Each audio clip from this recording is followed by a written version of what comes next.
Hi guys, welcome to revision time. आज मैं ला रही हूँ आप सभी के लिए आरपीएफ कांस्टेबल एग्जाम 2025 के 7 मार्च को पूछे गए सेकंड शिफ्ट के क्वेश्चंस के एनालिसिस वीडियो। इस वीडियो में आपको जीके जीएस के क्वेश्चन मिलेंगे जो कि आज के एग्जाम में पूछे गए हैं। तो चलिए स्टार्ट करते हैं आज की ये वीडियो। मगर वीडियो को स्टार्ट करने से पहले अगर आप चैनल पर पहली बार आए हैं तो चैनल को ज़रूर सब्सक्राइब कर लीजिए और साथ ही इस वीडियो को लाइक भी ज़रूर कर दीजिएगा। साथ ही बेल आइकन भी प्रेस कर लीजिए ताकि वीडियो की नोटिफिकेशन भी आप सभी को मिलती रहे और आपकी कोई भी टॉपिक मिस ना हो। तो चलिए स्टार्ट करते हैं। आज के इंपॉर्टेंट क्वेश्चन सेकंड शिफ्ट में पूछे गए बहुत ही इंपॉर्टेंट एक्स्ट्रा फैक्ट्स हैं, उन्हें भी आप सब ध्यान से सुनिएगा। तो चलिए स्टार्ट करते हैं आज की वीडियो। क्वेश्चन नंबर 1, पहली पंचवर्षीय योजना का उद्देश्य क्या था? इसका आंसर है कृषि का विकास। प्रथम पंचवर्षीय योजना से चलिए कुछ इंपॉर्टेंट पॉइंट्स की भी हम सब रिविजन कर लेते हैं। प्रथम पंचवर्षीय योजना की समयावधि 1951 से 56 तक थी। योजना आयोग की स्थापना 15 मार्च 1950 को की गई थी और योजना आयोग की शुरुआत 1 अप्रैल 1951 से प्रथम पंचवर्षीय योजना के शुभारंभ के साथ हुई। पहली पंचवर्षीय योजना के दौरान वार्षिक औसत विकास दर 2.1% के लक्ष्य के मुकाबले 3.61% थी। इस योजना में सबसे ज़्यादा प्राथमिकता कृषि को दी गई थी। अर्थव्यवस्था के संतुलन में विकास करना इसका मुख्य उद्देश्य था। इस योजना में राष्ट्रीय आय में 18% की वृद्धि हुई और इसके अलावा प्रति व्यक्ति आय में 11% की वृद्धि हुई। प्रथम पंचवर्षीय योजना यूएसएसआर के हैरोल्ड डॉमर मॉडल पर आधारित थी। प्रथम पंचवर्षीय योजना पंडित जवाहरलाल नेहरू के नेतृत्व में लॉन्च हुई थी। प्रथम पंचवर्षीय योजना के तहत बड़ी बड़ी सिंचाई योजना को प्रारंभ किया गया, जैसे व्यास योजना, दामोदर योजना, नदी घाटी योजना आदि। प्रथम पंचवर्षीय योजना में भाखड़ा नांगल बांध के लिए भारी आवंटन किया गया था। प्रथम पंचवर्षीय योजना के अंत में 1956 में 5 भारतीय प्रौद्योगिकी संस्थान स्थापित किए गए थे। ये कुछ महत्वपूर्ण कार्य थे जो कि प्रथम पंचवर्षीय योजना के दौरान किए गए थे, इन्हें भी ध्यान में रखिएगा। अगला क्वेश्चन है, कोपा अमेरिका किस खेल से जुड़ी प्रतियोगिता है? इसका आंसर है फुटबॉल। कोपा अमेरिका फुटबॉल से जुड़ी एक प्रतियोगिता है। यह दक्षिण अमेरिकी देशों की राष्ट्रीय फुटबॉल टीमों के बीच आयोजित की जाती है। यह दुनिया की सबसे पुरानी महाद्वीपीय फुटबॉल प्रतियोगिता है। नेक्स्ट क्वेश्चन, 2011 की जनगणना के अनुसार भारत की साक्षरता दर क्या है? इसका आंसर है 74.04%। अगर आपने 6 मार्च की एनालिसिस वीडियो देखी होगी तो आपको इसका आंसर पता होगा, मैंने एक्स्ट्रा फैक्ट्स में बताया था। तो जिन लोगों ने नहीं देखा है उन लोगों के लिए एक बार फिर से रिवीजन कर लेते हैं। 2011 की जनगणना के अनुसार भारत की साक्षरता दर 74.04% है, जिसमें पुरुष साक्षरता दर 82.14% और महिला साक्षरता दर 65.46% है। 2001 की जनगणना के अनुसार भारत की साक्षरता दर 64.84% थी, जिसमें पुरुष साक्षरता दर 75.26% और महिला साक्षरता दर 53.67% थी। साल 1947 में भारत की साक्षरता दर सिर्फ 18% थी। इन सभी पॉइंट्स को भी आप सब याद रखिएगा। अगला क्वेश्चन है, स्वर्ण सिंह समिति का गठन किसके कार्यकाल में हुआ था? इसका आंसर है इंदिरा गांधी सरकार के कार्यकाल में। स्वर्ण सिंह समिति की स्थापना 1976 में इंदिरा गांधी सरकार द्वारा की गई थी। स्वर्ण सिंह समिति की सिफारिश पर मौलिक कर्तव्यों को भारतीय संविधान में जोड़ा गया था। 42वें संवैधानिक संशोधन अधिनियम 1976 के द्वारा भारतीय संविधान में मौलिक कर्तव्यों को जोड़ा गया। 42वें संविधान संशोधन द्वारा भारतीय संविधान में भाग 4A और अनुच्छेद 51A को जोड़ा गया। सरदार स्वर्ण सिंह एक प्रमुख भारतीय राजनीतिज्ञ और भारतीय राष्ट्रीय कांग्रेस के वरिष्ठ नेता थे। उन्होंने रक्षा, विदेश और रेलवे विभागों सहित विभिन्न पदों पर केंद्रीय मंत्री के रूप में कार्य किया। नेक्स्ट क्वेश्चन, स्कर्वी रोग किस विटामिन की कमी के कारण होता है? इसका आंसर है विटामिन सी की कमी के कारण। अगर आप लोगों ने 6 तारीख के एनालिसिस वीडियो देखी है तो मैंने एक्स्ट्रा फैक्ट्स में बताया था। अगर आप लोगों ने ध्यान से सुना होगा तो आपको इसका आंसर पता होगा। अगला क्वेश्चन है, तत्व वाद्य यंत्र कौन सा है? इसका आंसर है वीणा, सितार, सरोद, वायलिन, सारंगी, तानपुरा, इसराज, विचित्र वीणा, सरस्वती वीणा, एक तारा। ये सभी तत्ववाद्य यंत्र हैं। इनमें से जो भी एक ऑप्शन में हो आप उसे टिक कर सकते हैं। तत्ववाद्य यंत्र वे वाद्य यंत्र होते हैं जिन पर तारों के कंपन से स्वर बनते हैं। इन्हें तंत्री वाद्य भी कहा जाता है। तत्ववाद्य यंत्रों को उंगलियों, मिजराब या जवा से आघात करके या गज से घर्षण करके बजाया जाता है। वाद्य यंत्रों को मुख्यतः 4 श्रेणियों में बांटा जाता है: तत्ववाद्य यंत्र, सुषिर वाद्य यंत्र, अवनद वाद्य यंत्र, धन वाद्य यंत्र। नेक्स्ट क्वेश्चन, संविधान में राज्य की वित्तीय जरूरतों को पूरा करने के लिए धन किस आयोग के माध्यम से दी जाती है? इसका आंसर है वित्त आयोग के माध्यम से। वित्त आयोग का गठन भारत के राष्ट्रपति द्वारा संविधान के अनुच्छेद 280 के तहत किया जाता है। अनुच्छेद 280 को याद रखिएगा, इसके तहत ही वित्त आयोग का गठन किया जाता है। यह एक संवैधानिक निकाय है जिसका गठन 1951 में हुआ था। 1951 में गठित वित्त आयोग के पहले अध्यक्ष केसी नियोगी थे।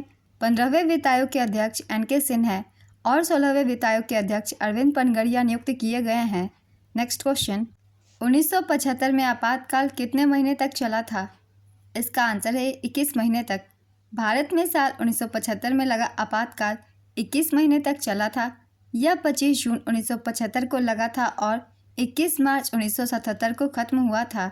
तत्कालीन राष्ट्रपति फखरुद्दीन अली अहमद ने संविधान के अनुच्छेद 352 के तहत आपातकाल की घोषणा की थी।